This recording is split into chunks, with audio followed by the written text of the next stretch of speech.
Hi everyone, welcome to my YouTube channel. My name is Kritika Shekhawat and I am All India Rank 36 through UPSC CDS entry. I am recommended from 21 SSB Bhopal and 3 FSB Gandhinagar. इस video में हम discuss करेंगे कि 5 things that you should avoid during CDS preparation. 15 officer like quality सबको पता है, CDS की strategy और इन सबसे रिलेटेड बहुत सारे वीडियोस हैं यूट्यूब पे. बट चीज़ें जो आपको अवॉइड करनी है, क्या क्या है जिसको आपको अपनी लाइफ से दूर रखना है या सीडीएस प्रिपरेशन के टाइम पे ये चीज़ें दूर होनी चाहिए, और क्या चीज़ें हैं जो आपका सिलेक्शन रोक देगी सीडीएस में. ये मैं अपने पर्सनल एक्सपीरियंस से बता रही हूँ क्योंकि मेरा फर्स्ट अटेम्प्ट नहीं निकला था. उसके बाद मेरे 5 अटेम्प्ट बैक टू बैक निकले थे सीडीएस के. तो वही चीज़ें हम इस वीडियो में डिस्कस करेंगे कि क्या चीज़ें हैं जो आपको अवॉइड करनी चाहिए और जो आपके सीडीएस प्रिपरेशन में एक बाधा बन सकती है. वो हम डिस्कस करेंगे. So let's begin. सबसे पहले लैक ऑफ डिसिप्लिन.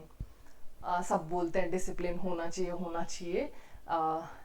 इसमें कुछ नया नहीं है, मैंने कुछ नया नहीं बताया, बट लाइफ में डिसिप्लिन होना बहुत ज़रूरी है. और ये आपकी प्रिपरेशन स्टेज से अगर आ जाए, कॉलेज में आप हैं, कॉलेज वाली स्टेज से अगर आ जाए तो आप पर्सनल प्रोफेशनल लाइफ में बहुत बैलेंस्ड इंसान रहेंगे. और अगर नहीं है तो बहुत मुश्किल होने वाली है. और फौज में तो डिसिप्लिन के अलावा कुछ चलता ही नहीं है.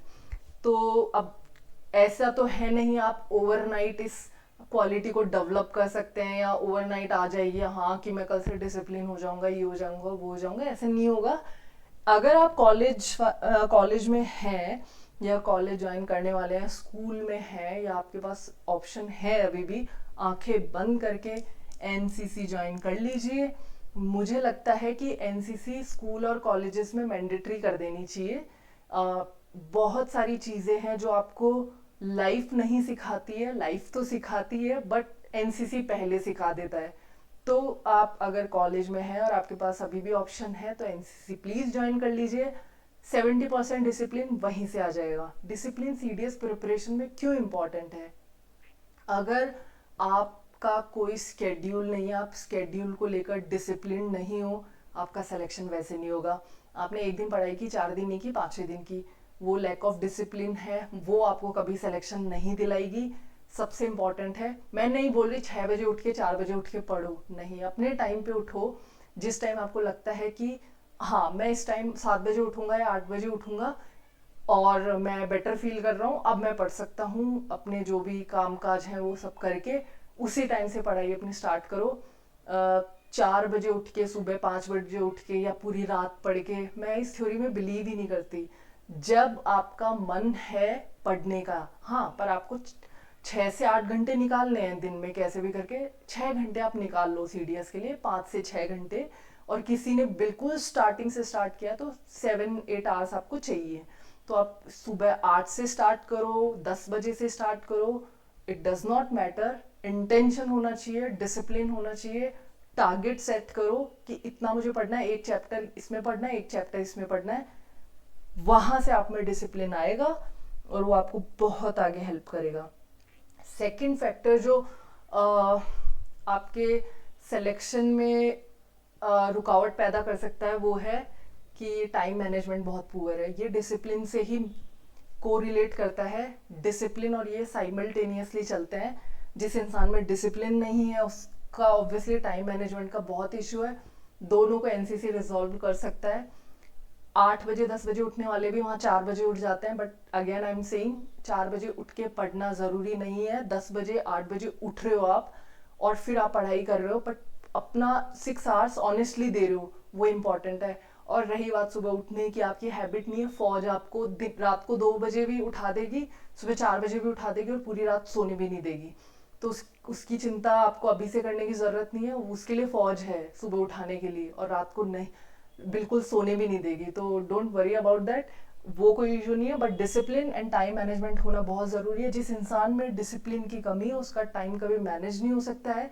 और डिसिप्लिन और टाइम मैनेजमेंट में एनसीसी बहुत क्रूशियल रोल प्ले करता है कि वहाँ सब कुछ वही मिलिट्री जो रूल्स होते हैं वहीं चलते हैं. इस टाइम उठना है, पीटी के लिए जाना है, वापस आना है, ब्रेकफास्ट करना है, यूनिफॉर्म चेंज करनी है, ड्रिल के लिए जाना है, ड्रिल के बाद में लंच करना है, थोड़ा सा 1 घंटे का रेस्ट है, उसके बाद में इवनिंग पीटी होगी, फिर आपकी ड्रिल होगी, फिर डिनर होगा, और फिर उसके बाद में आपकी ड्यूटीज़ लगती है, अगर सेंट्री ड्यूटी लगी है तो वो सब करनी है। तो एक पूरा प्रॉपर एक टाइम मैनेजमेंट आपको एनसीसी में सिखा दिया जाता है। बट अगर आप में डिसिप्लिन अभी से आ जाएगा तो आप अपना टाइम मैनेज करना सीख जाओगे।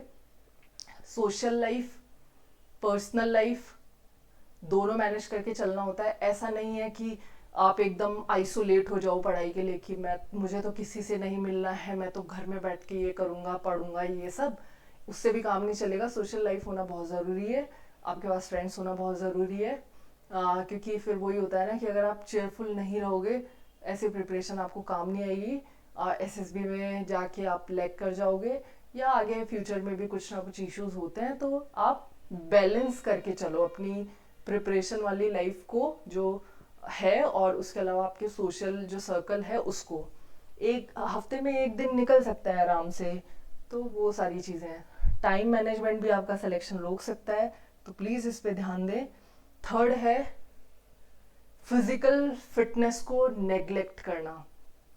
अब मैं नहीं बोल रही जिम ज्वाइन करो आप या डंबल्स उठाने लग जाओ, नहीं, एक रूटीन होना चाहिए।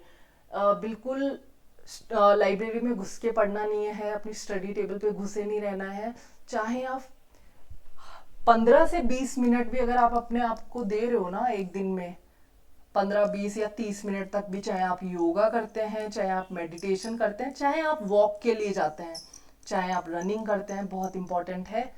क्योंकि एसएसबी में जाके, एसएसबी में ऑब्वियसली आपको कोई वो 1600 मीटर की रेस नहीं करवाएंगे, लेकिन जीटीओ टास्क में आपकी फिजिकल फिटनेस बाहर आ जाती है, पता चल जाएगा। और ऐसा नहीं है कि आप बहुत फिजिकली एक्टिव नहीं है तो आपके सिलेक्शन नहीं होगा, बट ये चीज़ आप अभी से डालेंगे, आप सरवाइव कर पाएंगे एकेडमी में, क्योंकि फिर वहाँ पे बहुत इंजरीज होती हैं। क्योंकि आपने कभी कोई एक्टिविटी की नहीं है, तो आपकी बॉडी ना अडेप्ट होनी चाहिए, फिजिकल फिटनेस थोड़ी बहुत होनी चाहिए। प्लीज़ किया कीजिए इससे, और इससे ना एक जो लोग थोड़ा बहुत वॉकिंग, रनिंग या थोड़ा बहुत योगा वगैरह करते हैं ना, वो एकदम फ्रेश रहते हैं, पढ़ाई भी बहुत अच्छी होगी। इस पर भी ध्यान दीजिए। अगेन अगर आप एनसीसी ज्वाइन कर लेते हैं तो आपकी फिटनेस ऐसे ही बहुत अच्छी हो जाएगी। तो सबका निवारण है एनसीसी। फोर्थ है सीडीएस प्रिपरेशन के टाइम करंट अफेयर्स इग्नोर करना। जिस इंसान ने करंट अफेयर्स इग्नोर किए, उसने न केवल करंट अफेयर्स के 15 से 20 क्वेश्चंस इग्नोर कर दिए, सेकंड पॉलिटी इग्नोर कर दी, थर्ड ज्योग्राफी इग्नोर कर दी, फोर्थ हिस्ट्री इग्नोर कर दी, फिफ्थ इकोनॉमिक्स इग्नोर कर दी। जिसमें से इकोनॉमिक्स, पॉलिटी और ज्योग्राफी है तो बहुत इंपॉर्टेंट है। आजकल हिस्टोरिकल प्लेसेस को लेकर भी क्वेश्चंस आ जाते हैं, जैसे यूनेस्को की हेरिटेज साइट्स होती है, कहीं ना कहीं वो हिस्ट्री से रिलेटेड है, आपको बैकग्राउंड उसका पढ़ना पड़ता है। पॉलिटी से रिलेटेड कोई भी अगर अमेंडमेंट्स हुए हैं, कोई भी बिल पास हुआ है, करंट अफेयर से रिलेटेड है, वो ऑब्वियसली आ जाएगा, बहुत इंपॉर्टेंट है। लाइक 370 आर्टिकल एब्रोगेट हुआ, 35A, ये इनके बारे में जब ये इनको जब एब्रोगेट किया गया था, तो ये ऑब्वियसली करंट अफेयर्स का पार्ट था। बट पॉलिटी में करंट अफेयर्स, तो एक करंट अफेयर्स आपके इतने सारे सब्जेक्ट्स खा जाएगा, जनरल साइंस भी है इसमें। तो करंट अफेयर्स इग्नोर करने की हिम्मत मत करना, बहुत इंपॉर्टेंट है। और सिलेक्शन रिजेक्शन का कारण ये बनता है, कोई माने या ना माने, मैं मानती हूँ। और जब मैंने करंट अफेयर्स पे फोकस अपना शिफ्ट किया, मेरे सीडीएस निकलना स्टार्ट हो गए थे। बहुत बहुत मेजर रोल है करंट अफेयर्स का, एसएसबी इंटरव्यू में भी बहुत हेल्प करेगा ये आपकी। फिफ्थ है लैक ऑफ रिवीजन। पढ़ाई कर ली, सब कुछ कर लिया, रिवाइज किया ही नहीं, कोई मतलब नहीं है ऐसी पढ़ाई का, ये भी सबको पता है। ये भी इम्पॉर्टेंट है कि आप जो पढ़ रहे हैं आपने रिवाइज किया है या नहीं किया है। तो ये फिफ्थ पॉइंट है जो आपको ध्यान रखना है, और इस चीज़ को अवॉइड करना है कि आप ऐसा ना हो कि आपने पढ़ लिया बट आपने रिवाइज नहीं किया, फिर अगर आपने कुछ चीज़ें बहुत नहीं पढ़ी और आपने उसको रिवाइज नहीं किया, वो कभी याद नहीं रहेगी आपको। ये 5 चीज़ें जो आपको ध्यान रखनी है और अपने आप को यकीन दिलाना है, you have it in you, बस फिर कोई नहीं रोक सकता है आपका सिलेक्शन। सबसे पहले तो खुद में विश्वास होना चाहिए कि हाँ मुझे बनना है ऑफिसर। ये हमारा टेलीग्राम चैनल है, आप ज्वाइन कर सकते हैं फौजी गाइडेंस। और सीडीएस से रिलेटेड कोई भी डाउट हो कमेंट सेक्शन में या इस चैनल पे आप मुझे अप्रोच कर सकते हैं, मुझे बता सकते हैं। और बाकी जो भी अपडेट्स होंगे हम इस चैनल पे डाल दिया करेंगे। और कुछ भी डाउट हो प्लीज़ आप मुझे बता सकते हैं। Thank you. जय हिंद।